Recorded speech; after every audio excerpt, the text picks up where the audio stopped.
Estibaliz Carranza was born in Mexico City but moved to Spain with her family at the age of 5 and grew up in the Catalan city of Barcelona. Since then, she has both Spanish and Mexican citizenship. Her father, Armando Carranza Mendoza Lopez, is a locally renowned author and has written books on esotericism, shamanism, and the life of the Incas, Mayans, and Aztecs. He has also worked as a journalist. Her mother, Angela Zabala, is from the Basque Country.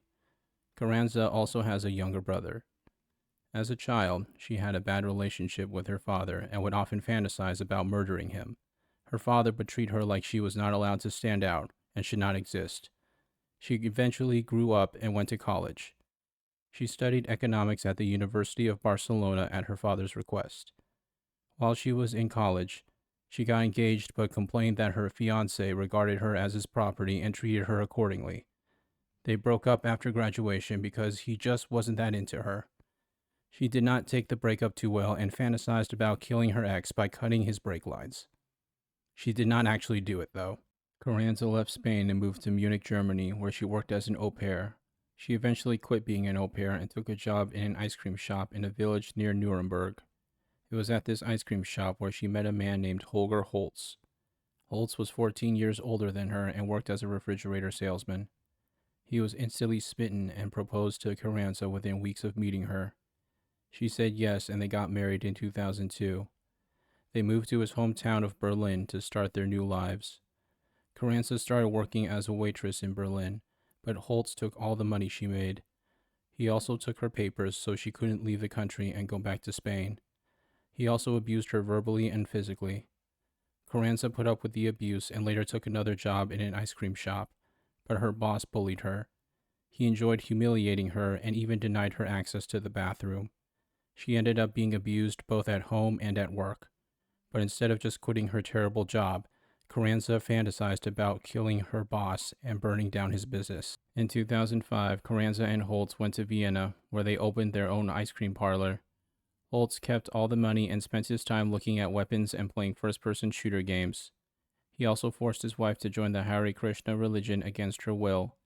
Shortly after arriving in Vienna, Carranza met an ice cream machine salesman named Manfred Hinterberger.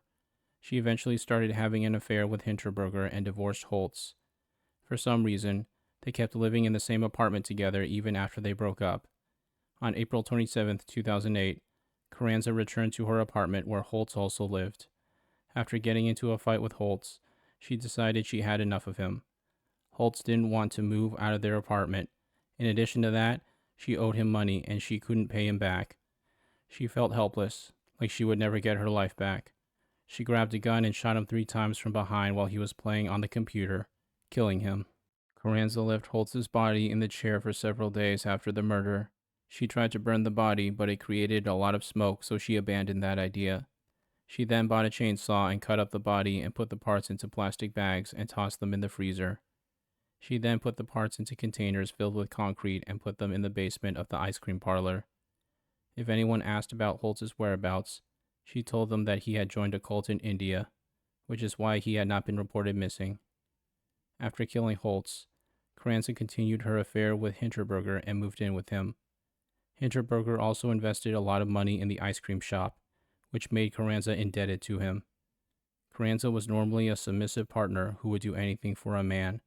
She was even willing to have plastic surgery done to make her more attractive to her man. She wanted to have kids, but Hinterberger already had full-grown children, so he was done having kids. He also started cheating on her.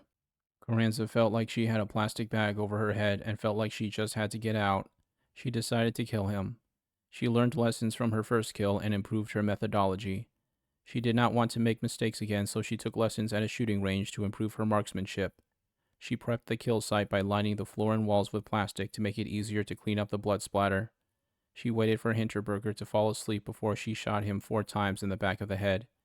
She then brought out her trusty chainsaw and cut the body into more manageable parts.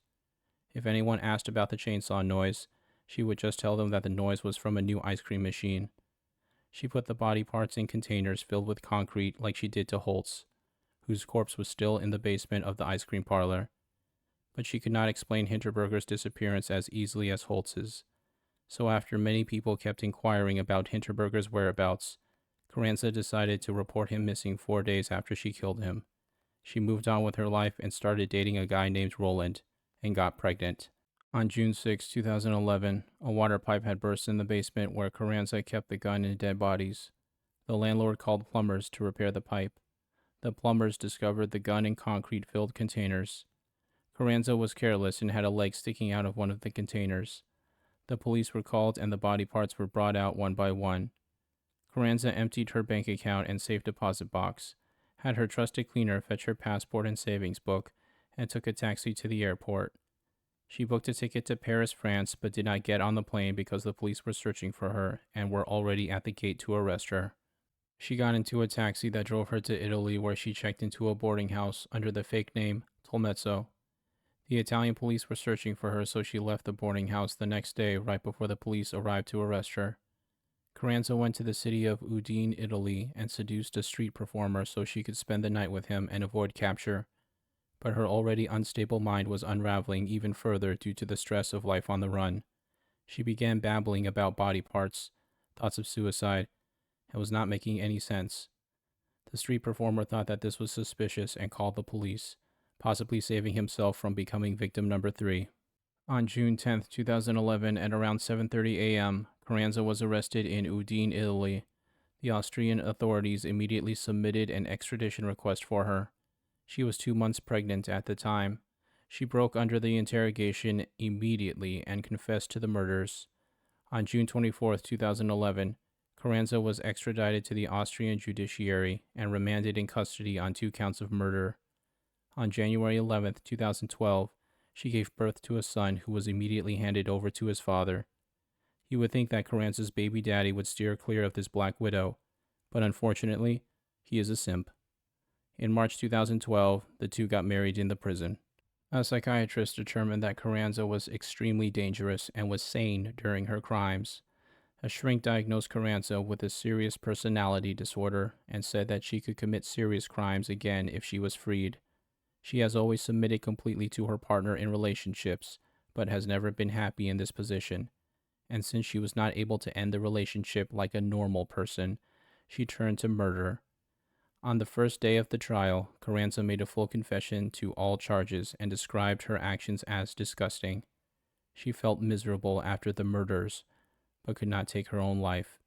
She justified her lack of remorse and lack of empathy by taking medication, which made her emotionally cold. On November 22, 2012, the trial ended with a guilty verdict and a life sentence. Because she is good-looking, her story got a lot of publicity. Carranza capitalized on the attention she got and wrote a book about her life, which included the murders. Within a year, the book sold more than 10,000 copies, but many people criticized the fact that she was getting more attention and a lot of money from the book. She turned herself into a brand and thrived off of the notoriety she received. Many people, including her husband, were disgusted with the fact that she was profiting off of the celebrity status she got from murdering 2 people. It was an example of pretty privilege. Had she been ugly, she would not have gotten this much attention. In August 2016, it was announced that Carranza would be transferred from the Schwarzau Women's Prison to the Aston Prison, which housed both men and women. It was there that she began to have an affair with a fellow inmate named Martin. To add insult to injury, she wrote about the affair in her second book so she could get more money and attention. When her husband found out about the affair, he divorced her. Martin was transferred to another prison when his relationship with Carranza became public. That's the end of the video. If you like the video, then like and subscribe. It only takes 2 seconds and it would really help me out. Feel free to check out the other videos on my channel.